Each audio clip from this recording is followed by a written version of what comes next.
العاشرة تماما بتوقيت العاصمة أسمر. إلى حضراتكم نشرة الأخبار مستهلة إياها بأهم وأبرز العناوين. إصابة 4 مواطنين بفيروس كورونا اليوم.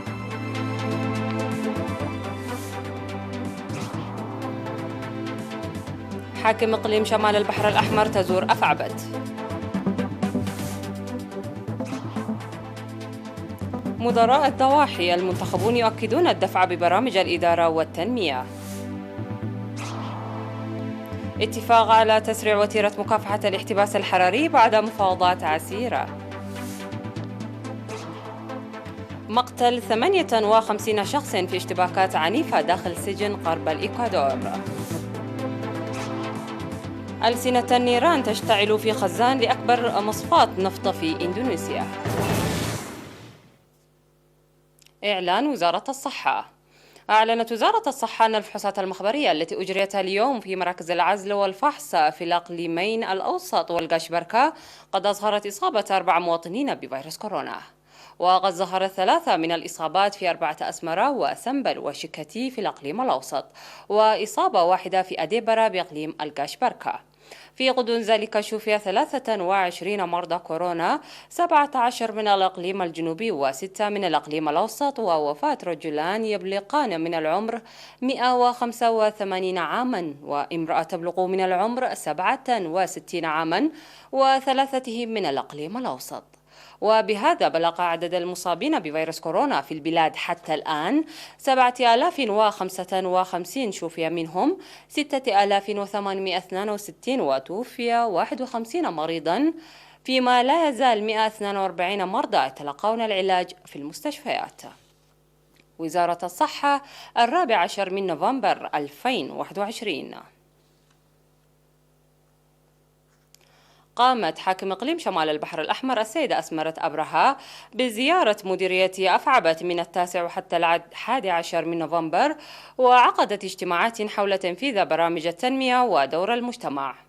وبحثت لدى لقائها الأعيان وأعضاء المجلس ومدراء الضواحي ومسؤولي مختلف المؤسسات في تقوية التأطير الشعبي ودوره لتخفيف نواقص الخدمات الاجتماعية وبرامج إصحاح البيئة وأهميته الصحية وأنشطة التشجير وتأثيره على المناخ والبيئة وسلبيات عدم تنفيذ التعليمات المالية.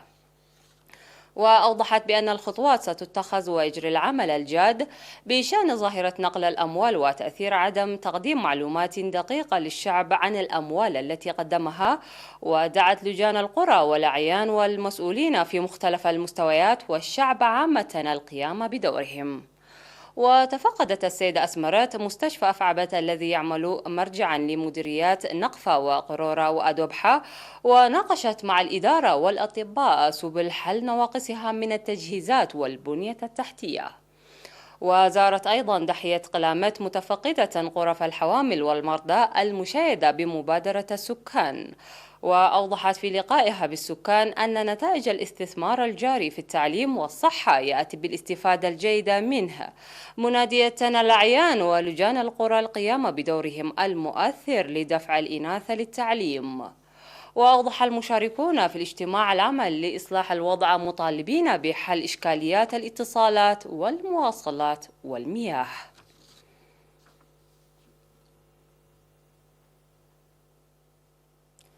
أكد مدراء الضواحي المنتخبون في الانتخابات الجارية من 7 من نوفمبر في 83 ضاحية من الإقليم الأوسط لتنفيذ متفان للمسؤولية الملقاة على عاتقهم لتنفيذ فاعل للبرامج الإدارية والتنموية. وقد جرت الانتخابات يومي 13 والرابع من نوفمبر في ضواحي بيت مخاء وماي أفراس ووينا والمنطقة الوسطى وماي جهود وماي ولاخو ولمعات ومهرم جرا وإكسبو وعداق عربي وحرنت وعد سوغدو وكامبابولو وعد هبت سلوس وشندبلق وعد شماغلي وتعد كريستيان ووكي ودك السب ودفري وزاقر وحمبرتي ولاجين ومرحنو. وأوضح مدراء الضواحي الجدد استعدادهم لخدمة ناخبيهم بإخلاص والعمل كجسر بين الشعب والحكومة، وأشاد مدراء المديريات في المناسبة بالطريقة المثلى التي ظهرها المواطنون لانتخاب إداريهم والتي تعكس الوعي المتنامي. وكانت انتخابات مدراء الضواحي قد جرت في 7 نوفمبر في عد نفاس وعد أبيتو عد موسى وحداس مكان جنات وبرهان عيني وعزين وزبان بيدو وكازين وعد رقيت وعد نقودا وعد شخا وعرب ربع وقلعي وتمامعو وترتشيشي وصلوت وعد عربي. وهدفت الانتخابات التي تأجلت لسنة واحدة نتيجة وباء كورونا تغيير الإدارات السابقة التي خدمت منذ عام 2017.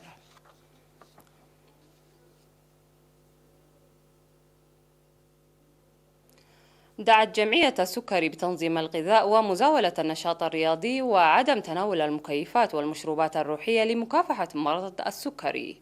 وأوضح رئيس الجمعية الدكتور غيتو أم برهتو بمناسبة 14 نوفمبر اليوم العالمي للسكري أن سبب مرض السكري هو زيادة السكر في الدم، وينتج ذلك بتوقف البنكرياس من إنتاج الإنسولين.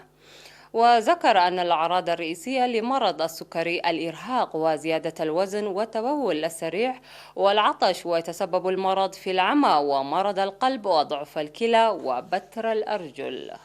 وقال أن الاستثمار الكبير الذي تقوم به الحكومة الإريترية في المجال الصحي مكن من السيطرة على كثير من الأمراض المعدية مثل الملاريا والسل والإيدز والحصبة وشلل الأطفال وغيرها.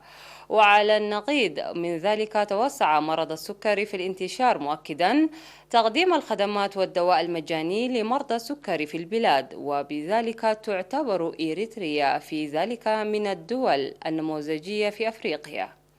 وأشار إلى بلوغ مرضى السكري في إريتريا أكثر من 100,000 تقريبا، لكن المنضوين منهم في الجمعية لا يتجاوزون 15,000، موضحا بأن الانضمام إلى الجمعية له فوائد كثيرة. وأوضح الدكتور غيتو أم أن مرضى السكري الأكثر تضررا من وباء كورونا وعليهم استخدام وسائل الوقاية من الكمامات والنظافة لسلامتهم. ويحتفى باليوم العالمي لمرض السكري تحت شعار الخدمات الصحية لجميع مرضى السكري.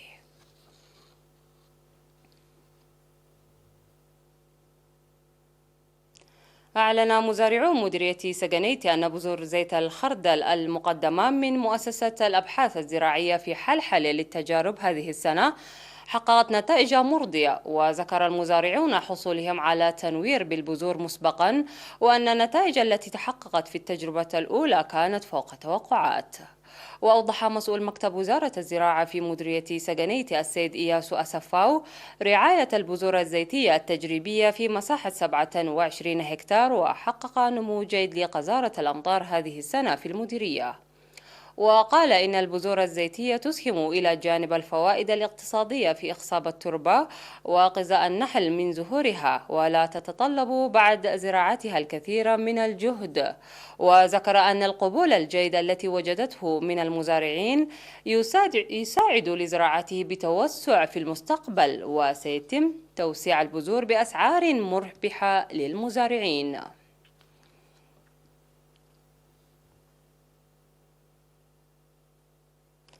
نشرتنا تتواصل بعد الفاصل.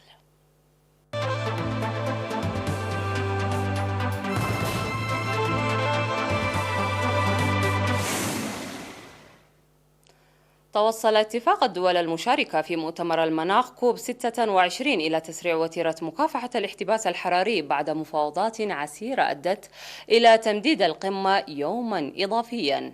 وتبنى مؤتمر كوب 26 للمناخ ميثاق غلاسكو الهادف إلى تسريع وتيرة مكافحة الاحتباس الحراري، ولكن من دون أن يؤكد إبقائه ضمن سقف 1.5 درجة مئوية ولا تلبية طلبات المساعدة من الدول الفقيرة.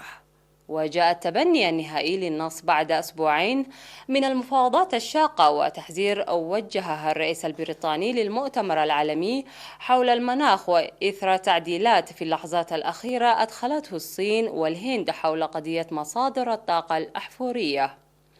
بدوره حذر الأمين العام للأمم المتحدة أنطونيو غوتيريس من أن الكارثة المناخية لا تزال ماثلة رغم التوصل إلى الاتفاق في مدينة غلاسكو.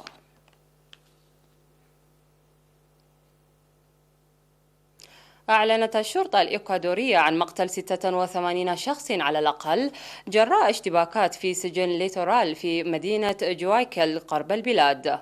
وقالت قائدة الشرطة الجنرال تانيا فاليرا في تصريح صحفي إن الاشتباكات بين السجناء التي بدأت يوم الجمعة أسفرت حتى الآن عن مقتل 86 منهم وإصابة 12 آخرين.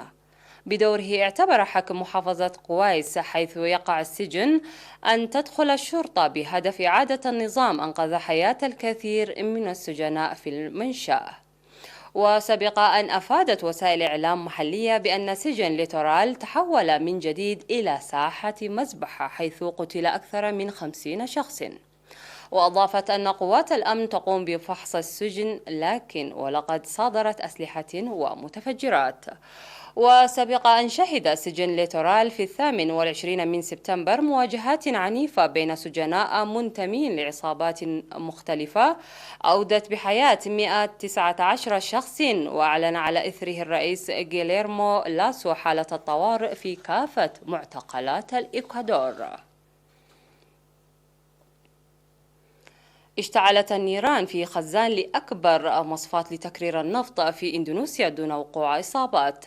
ويقول إيكو سونارو مدير عام المصفاة تمكنا من عزل الخزان لمنع انتشار النيران كما قمنا بعزل الخزان المجاور لمنع اشتعالها وتم إجلاء العمال والسكان المحليين بالقرب من المصفاة لخارج المنطقة. وتسعى إندونيسيا رفع مساهمة الغاز إلى 24% من إجمالي مصادر الطاقة التي تعتمدها لعام 2050. كما بدأت العام الماضي بإنشاء مخططات ل6 مصاف لتكرير النفط. وأكد وزير الطاقة والثروة المعدنية الإندونيسي أن الاستثمار في قطاع النفط سيرفع قدرات تكرير النفط الخام من 1,000,000 برميل في اليوم إلى 1.9 مليون برميل في اليوم، مما سيساعد إندونيسيا على تلبية الطلب المحلي وإمداد الجزر النائية أيضا بالطاقة. انطلق معرض دبي للطيران 2021 الأحد ويستمر حتى 18 من نوفمبر الحالي بمشاركة واسعة من الجهات الحكومية والشركات الرائدة والناشئة في قطاع الطيران والفضاء والدفاع بالإضافة إلى أكثر من 1200 عارض. ويضم المعرض الذي من المتوقع أن يكون الأضخم منذ انطلاقه في العام 1989 20 جناحا للدول المشاركة من بينها دول تشارك لأول مرة. ويستقطب معرض دبي للطيران 2021 أكثر من 85 ألف زائر على مدار 5 أيام للاطلاع على أحدث الحلول التقنية والمنتجات والخدمات التي تقدمها مختلف الجهات الرائدة في قطاعات الطيران والفضاء والدفاع إلى جانب مؤتمرات والجلسات النقاشية. وسيركز معرض دبي للطيران 2021 بشكل كبير على التكنولوجيا حيث يوفر منصة مخصصة لعرض أحدث التقنيات الناشئة بما في ذلك الذكاء الاصطناعي وتقنيات الجيل الخامس والأمن السيبراني وإكمال أعمال التطوير التقني للقطاع.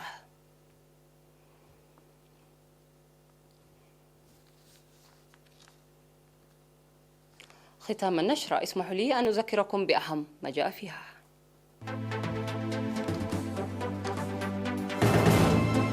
إصابة 4 مواطنين بفيروس كورونا اليوم.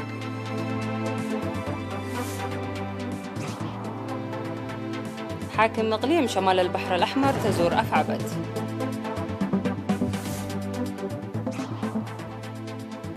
مدراء الضواحي المنتخبون يؤكدون الدفع ببرامج الإدارة والتنمية. اتفاق على تسريع وتيرة مكافحة الاحتباس الحراري بعد مفاوضات عسيرة. مقتل 58 شخص في اشتباكات عنيفة داخل سجن غرب الإكوادور. ألسنة النيران تشتعل في خزان لأكبر مصفاة نفط في إندونيسيا. إلى اللقاء.